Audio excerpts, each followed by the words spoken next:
Je ne peux pas compter le nombre de messages où les gens me demandent « Fabio Le Saint, aide-moi à trouver un sponsor ». Dans cette vidéo, je vais vous donner 3 possibles endroits où vous pouvez trouver un sponsor.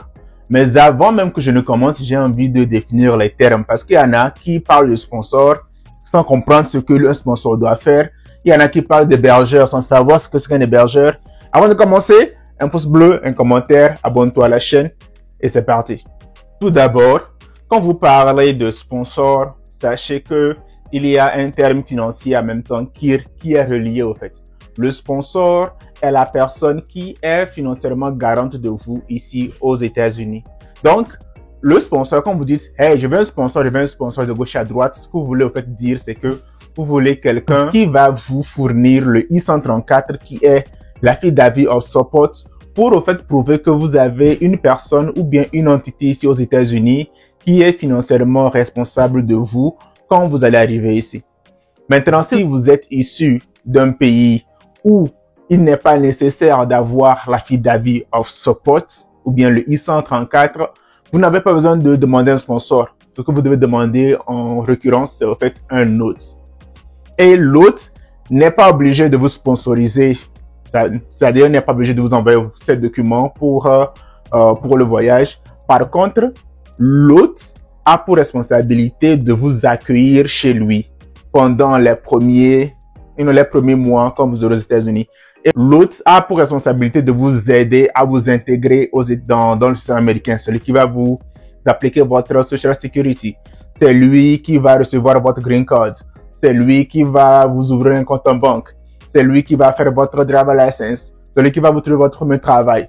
L'hôte est au fait là pour vous accompagner dans ce processus.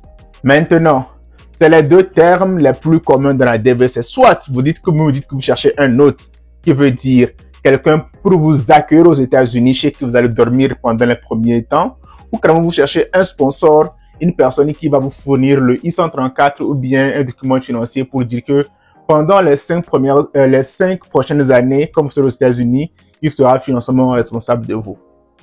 Maintenant qu'on a compris ça, quand vous me contactez en disant « Fabio Le Saint, j'ai besoin de sponsors », sachez que je ne fais pas de magie. Il y a plusieurs années que j'aide les gens à travers la développerie. J'ai aidé plusieurs personnes qui n'avaient pas de logement ou personnes aux États-Unis en les mettant en contact. Comme vous savez, si vous regardez mes anciennes vidéos, ces derniers temps, je prends du recul. Je me dis, j'ai fait ma part. Le retour des gens n'a pas forcément été ce que j'espérais. Les gens, au fait, m'ont déçu parce que quand ils sont dans le besoin, on dirait c'est des enfants, c'est des saints. Une fois qu'ils arrivent aux États-Unis, ils font les gonfler. En faisant cette vidéo, j'ai même discuté avec mon ami et frère Dieu dans nos affaires avec qui, en échangeant, je me suis rendu compte qu'on avait les mêmes problèmes. Maintenant, voici 3 possibilités que vous avez pour obtenir un sponsor vous-même. La toute première, c'est en fait les réseaux sociaux. Faites un tour sur Facebook. Il y a plusieurs groupes. Et ici aux États-Unis, chaque communauté a un groupe. Togolais aux États-Unis, Ivoiriens aux États-Unis, Congolais aux États-Unis, Camerounais aux États-Unis. Il y a plusieurs groupes où les gens se regroupent au fait pour échanger et tout. Si vous êtes par exemple un Togolais et que vous cherchez un sponsor, allez sur Facebook, tapez Togolais aux États-Unis. Vous allez trouver un groupe. Intégrez le groupe et dites que hey, je m'appelle tant, je suis gagnant de la DV 2026 et actuellement je n'ai pas les moyens ou bien j'ai besoin d'un sponsor, ou bien j'ai besoin d'un autre, ou bien je ne connais personne aux États-Unis, je viens vers vous demander de l'aide. Et vous serez surpris qu'il y aura des gens qui vont se dire tiens, voici un frère ou une sœur qui est dans le besoin. Peut-être moi aussi, à l'époque, j'aurais aimé avoir quelqu'un qui allait m'aider. Du coup, quand vous venez, que vous êtes respectueux, vous présentez votre problème, il y aura forcément quelqu'un qui va vous écrire pour dire, ok, je suis disponible à vous aider, peut-être vous loger pendant les 2 ou 3 ou 6 prochains mois chez moi. C'est définitivement faisable. Commencez à utiliser vos amitiés sur les réseaux sociaux à des fins utiles. Si ça fait du sens. Vous avez des amis qui sont aux États-Unis, qui sont bien des amis avec qui vous connaissez sur les réseaux sociaux, qui sont aux États-Unis. Expliquez-leur votre problème. Ils vont vous aider. C'est pas compliqué. Et la deuxième option, qui est aussi accessible à la plupart des gens, c'est au fait, dans le quartier où vous habitez, parler aux gens qui ont des connaissances aux États-Unis. Vous pouvez venir me dire, oui, Fabio, je n'ai personne aux États-Unis, j'ai besoin que tu m'aides. Ok. Pendant un instant, disons que c'est vrai, tu n'as personne, tu ne connais personne aux États-Unis. Mais tu connais forcément quelqu'un qui connaît quelqu'un qui est aux États-Unis. Ça veut dire quoi? Ça veut dire que peut-être qu'il y a une voisine dans le quartier qui a peut-être son enfant bien, son neveu ou bien son cousin qui est aux États-Unis. Vous n'êtes pas obligé d'aller vous-même. Parce que la plupart des gens disent que quand je gagne à DV, il ne faut pas dire à quelqu'un, il y a des sorciers, nanani, nanana. Il faut apprendre à utiliser ces relations. Qu'est-ce que moi je fais? La plupart des gens que quand vous me demandez de l'aide, je vais les voir pour vous aider.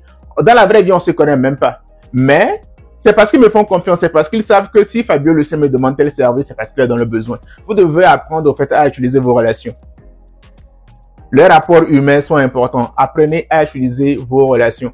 Donc, si par exemple vous avez été sélectionné à la DV et que vous savez que peut-être qu'un parent dans le quartier a un enfant qui est aux États-Unis, parlez à vos parents. Dites, hey, maman, papa, oncle, tante. Oh, j'ai gagné l'auto-visa. Bon, je ne connais personne. Mais il y a apparemment la tante qui est là-bas, là. Comme elle a son enfant qui est aux États-Unis, on peut lui parler, voici, elle peut nous aider. Et ils vont aller parler à ta place, ils vont aller faire la médiation à ta place pour pouvoir réussir à te trouver, quelqu'un qui est aux États-Unis. Utilisez vos relations. Vos amis d'école.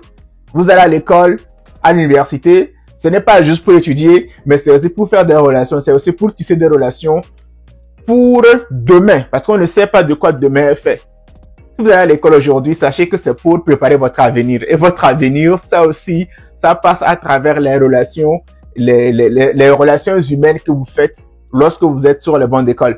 C'est la raison pour laquelle il faut toujours avoir de bonnes... Comment est-ce que je vais dire ça? Il faut avoir de bons rapports avec les gens. Ne soyez pas des gens ingrats, ne soyez pas des gens arrogants, parce que sachez que vos amis avec qui vous avez été à l'école se souviendront de ça si un jour vous venez vers eux pour leur demander un service. Gardez ça en tête. Donc ça, c'est déjà ça. Et la troisième option. Avant même que je ne parle de la troisième option, je voudrais dire que je ne peux pas compter le nombre de fois que les gens viennent dans mon inbox pour me dire, Fabio Le Saint, j'ai besoin de toi. Parce que j'avais un frère qui m'avait promis qu'il allait me sponsoriser, bien qu'il allait être mon hôte. Et dès que j'ai obtenu mon visa, le gars, il ne décroche plus mes appels. Je l'appelle, il ne décroche plus quoi que ce soit. Vous savez pourquoi ils font ça? Ils vous ont ghosté. Ils ont tourné la page. Et moi, en vrai, je ne les en veux pas. Je ne les en veux pas.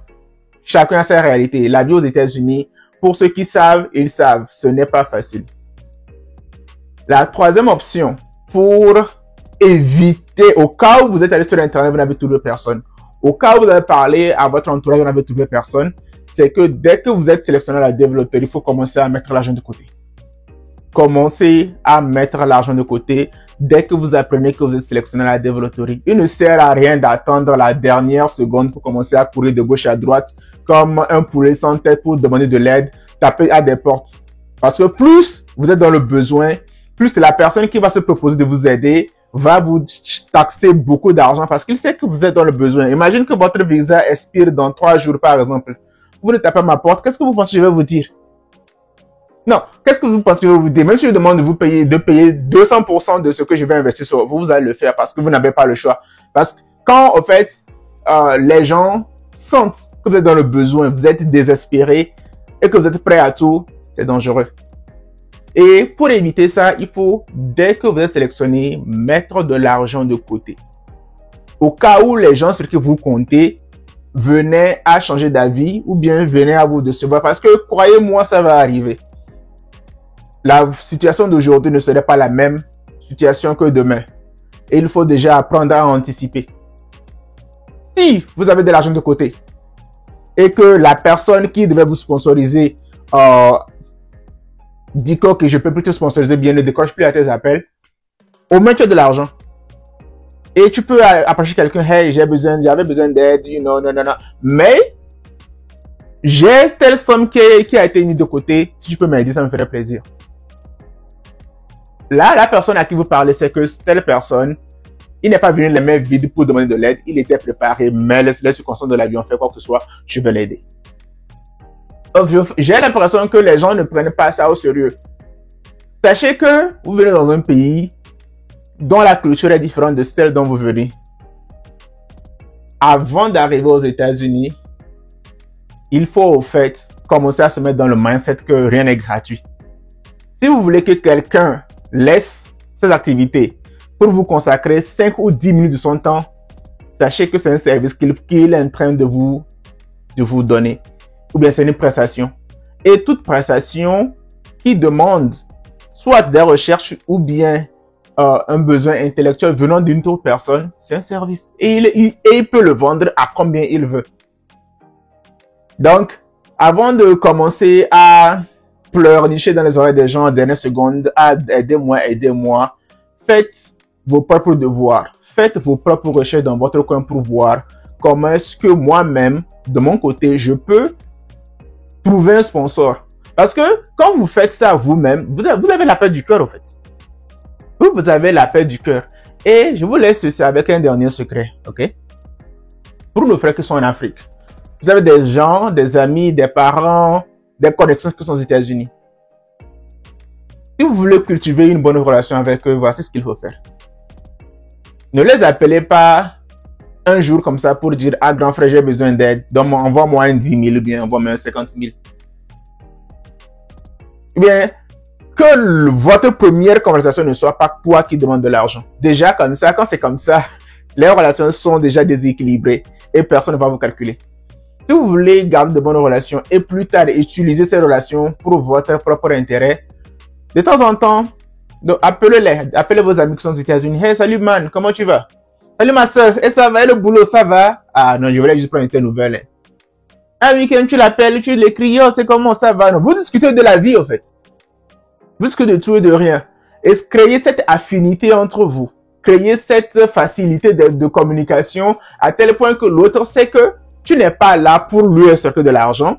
Tu es là parce que soyez intéressant, tu vois, ayez de la discussion. C'est vrai qu'on n'est toujours pas disponible, mais essayez. Si vous ne pouvez pas parler au téléphone, écrivez des messages, faites des voice notes et créez en fait ce lien d'intimité avec cette personne en fait.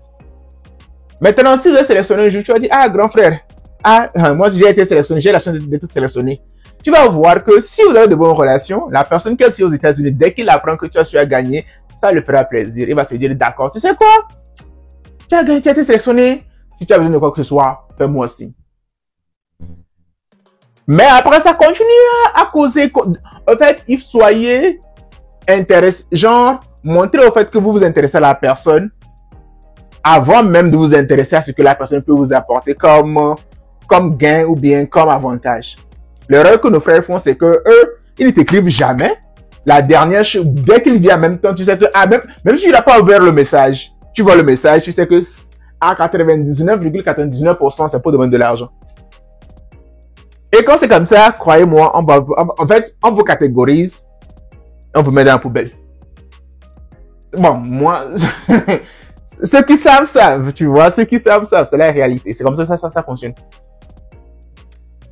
Commencez à cultiver ces rapports dès à présent, vos amis, commencez à cultiver ces rapports.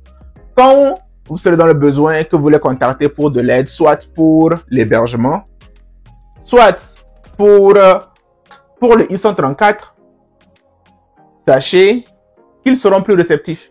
Et si eux-mêmes ne peuvent pas personnellement vous aider, ils vont user de leur connaissance à eux pour vous aider parce que vous n'êtes pas venu dès la première communication leur donner de l'argent. Ils savent qu'en fait, ils savent déjà quel type de personne vous êtes et sont plus à l'aise à vous aider.